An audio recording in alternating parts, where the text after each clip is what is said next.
G'day guys, it's Red with another knife review. This time it is the Emerson CQC 14, also known as the Snubby. I'm going to start off this review by addressing something. From what I can tell, the owner of Emerson knives might not be someone that I might like, if I knew him personally. Nor do they as a company have a fantastic reputation for their quality of knives or attention to detail. Now, you'll see what I mean by that in a second. However, I have a confession to make. This knife here, I love this thing. It is a great knife for me. It might not be for you, but it's a great knife for me.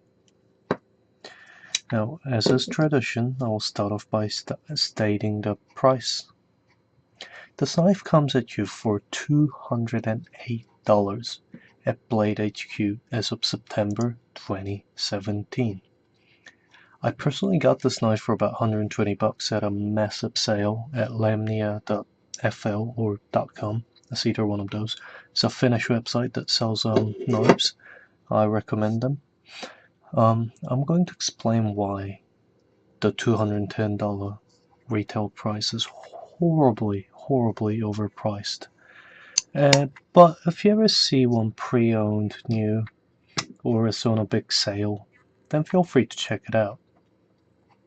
I will base my review on that near $210 point, but at the end I will explain why I think how much I spent on it was a good deal for me. Or at least you'll see why that $210 price point is kind of ridiculous. It comes in a box that you just saw me pull this thing out of, and in that same plastic bag. It comes loaded with oil, so just give it a quick wipe down. Somehow mine, despite the oil, came quite rusty despite the stainless steel, so I don't know which size on the full Lamnia or Emerson, but I don't mind. I think this knife was sitting on the shelf for quite a while because I bought this in 2016. It was made in 2014. So the blade is 2.75 inches or 154 cm. A steel I hold dearly to my heart. I love this steel. It's a fantastic knife, steel, easy to sharpen and maintain, and it holds an edge for a good while with just some occasional stropping for the near $210 knife. The steel is a bit on the low end. For that price point, you're usually expecting at least something like S35VN. However, I do not mind for the money I paid for it. I much prefer the steel to S30 or S35VN. Only upgrade path will be 20CV or M390 perhaps, because they're very much higher end fine grained steel, which 154 cm is very fine grained. However, the upside of the 2.75 inch blade means that this knife can be carried in places that have a 3-inch blade length, and there is no ifs and or buts about whether or not this is 3 inches or not, unlike those 2.98 inch knives. The finish on this blade is quite nice. The flats are a very pleasant stonewash finish. It's smooth, does not pick up fingerprints very well, which is quite a nice bonus, but it can sometimes end up looking greasy for some reason, and you can just fix it by just giving it a quick wipe down with your shirt. The spine could be better done. Please, for the love of God. The spine has very visible water jet marks, especially around that pivot area as well. There is also very clear heat treat scales still left on the grooves of the jimping and at the bottom, like I showed you just now. This does not affect the use of the knife at all, but for a near $210 knife, it's a bit of a shocker, that's just a small detail a knife this price should really have in check, I think. The bevel is flat ground. It is very clearly machined, so it's got that nice even machine finish. So is the swedge. It's a very nice and clean finish, and it doesn't scratch up very easily, which is quite pleasurable to cut stuff with, because you know you're not gonna damage that sweet finish. Oh, I need to get a better camera. I can't say I had much to complain about the bevel or the flat finish, just the spine. One thing that most people might know about Emerson knives is the chisel ground that they use on their knives. You see, the side has a secondary bevel. The other side, however, does not. Most people do not like it. I personally couldn't give two shits either way. I don't mind it, as the light cutting tasks I do with this knife, I can't really see an appreciable difference between a V ground and a chisel ground. Maybe if the entire grind was a chisel ground, I would, but it's just a secondary bevel. And if you hate it so much, you can just have it reground, or you can regrind it yourself quite easily. The handle, despite the short blade, is a full-length handle, giving it a very good, very poor edge to handle ratio. But I actually quite like this. It's a feature of the knife. The handle comes in at 4.875 inches, a near 5-inch handle. Get a full finger grip on this knife easily. If you have monstrous hands, then there is a lanyard hole, quite generously sized, for you to thread leather or paracord through it, to use as a lanyard. The handle scales are chamfered, peel ply G10.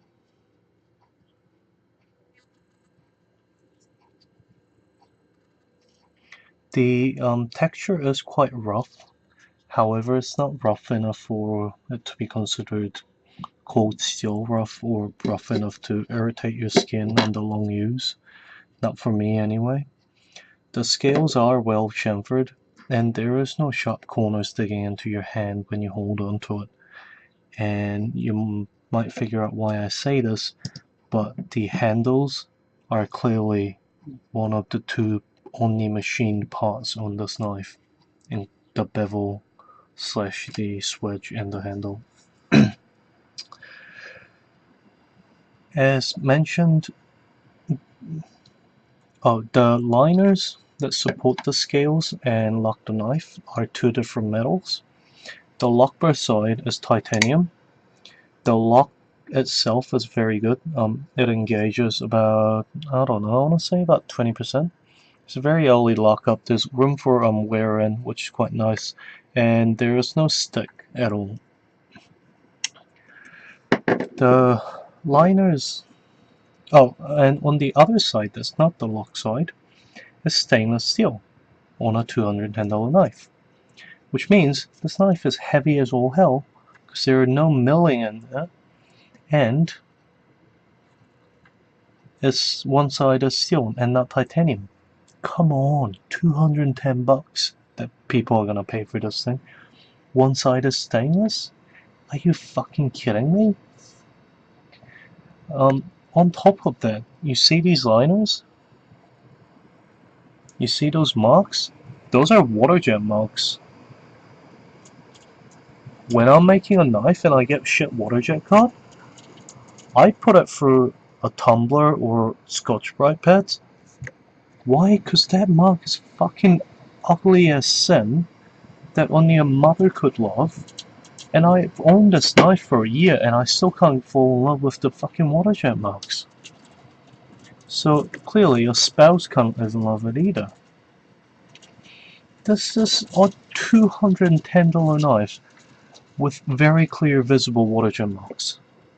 On top of that, the insides of the scales have very clear, say 60, 70, 80 grit surface ground finish.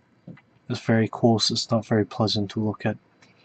I'm not expecting hand-done jeweling inside a $210 knife, but nor am I looking for a poorly fit and finished knife.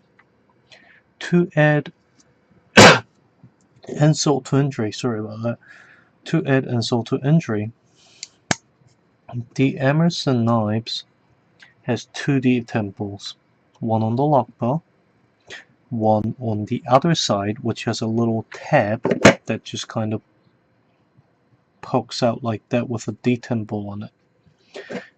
There is only one detent hole, however, on this side, where the little tab goes.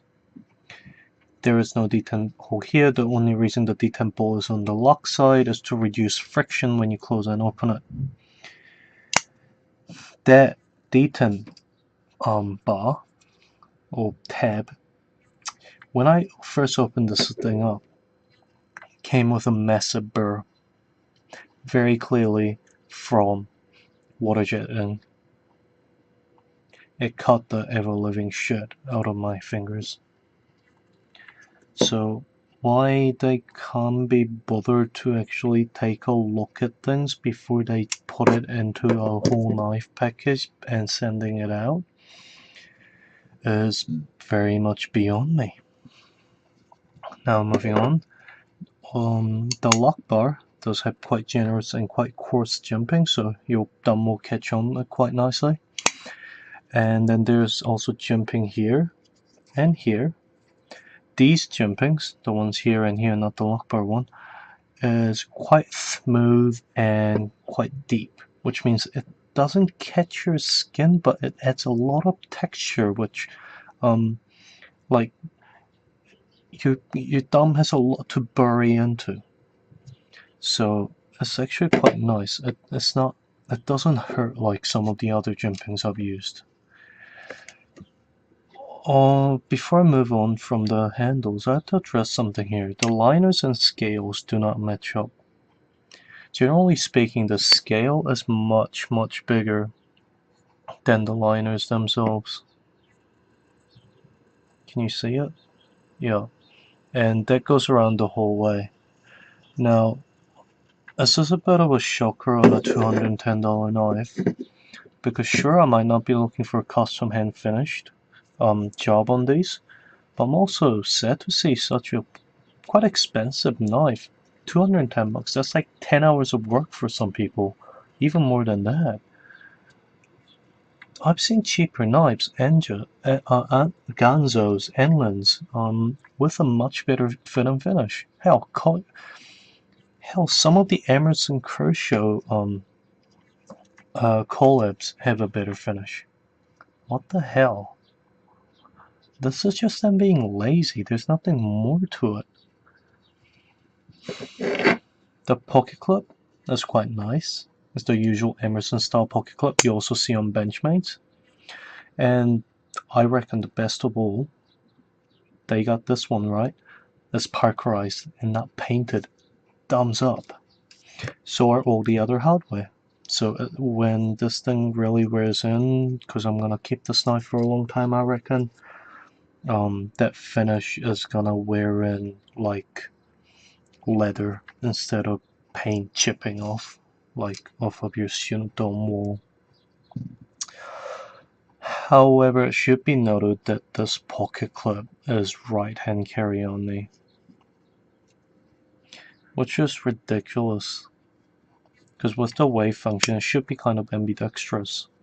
And if you wanted it tapped, well, drilled and tapped for left-hand carry, you're either shit out of luck, or you're gonna have to pay Emerson shipping and like 10 bucks for them to do it, or pay some other custom knife motor to do it. So yeah, you've got that, lefties. Yay! Yay! I'm glad I'm not a lefty. On top of that, the construction of the knife overall is, well, to say the least, a bit lacking. The stand-ups aren't shouldered at all, so when you reassemble the knife, the whole liners will shift here and there, like that way and this way. The only things that's anchoring the knives in correct position are the stop pins and the pivot, which for a knife this price point there is no excuse for something like that. The only positive I can say about the construction of the knife is that there's nothing that threads directly into G10, everything threads into metal. But hey, that's to be expected on a $10 knife these days. So, the opening methods are two. You have a thumb disc, which I use almost exclusively.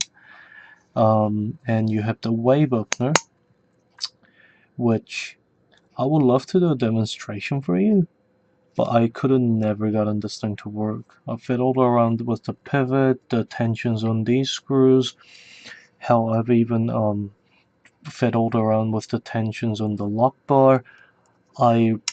My theory is that the blade is a bit too light for it to have enough inertia to like fling open when you use it the wave way.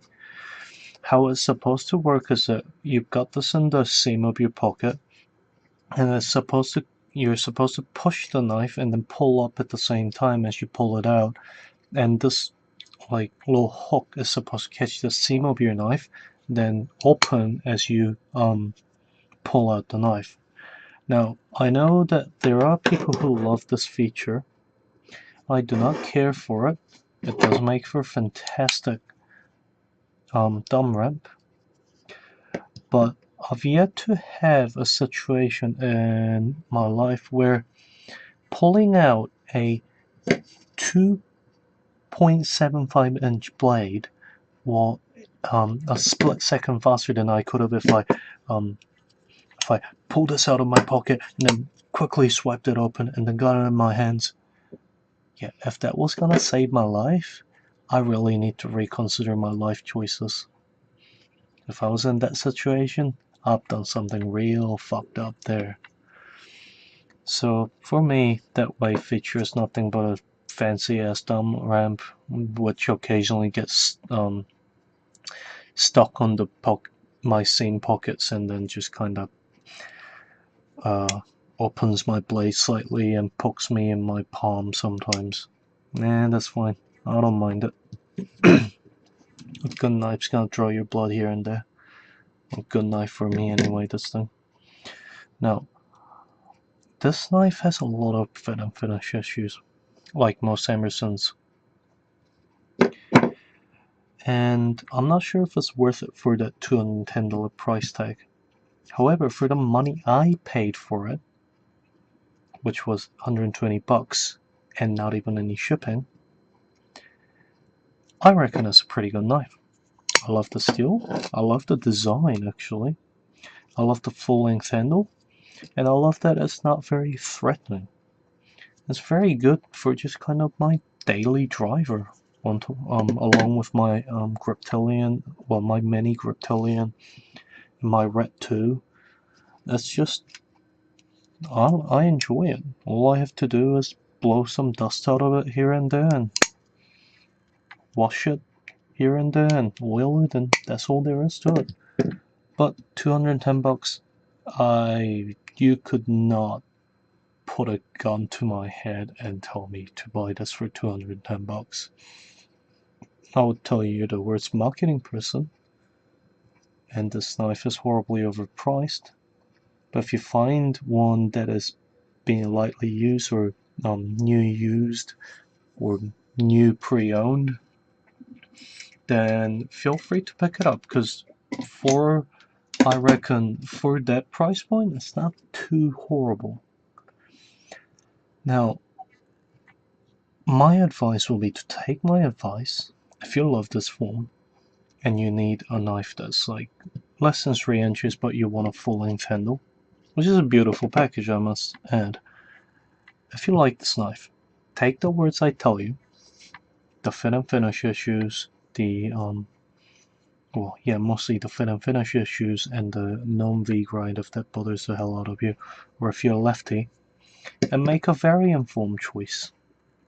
That is really up to you. I'm here to provide you with good information, hopefully, that you can make a good informed choice on whether or not you're going to spend your hard-earned money on this thing. Now, thank you for listening, and if you have any suggestions for improvements, please leave me a comment, and take care of yourselves.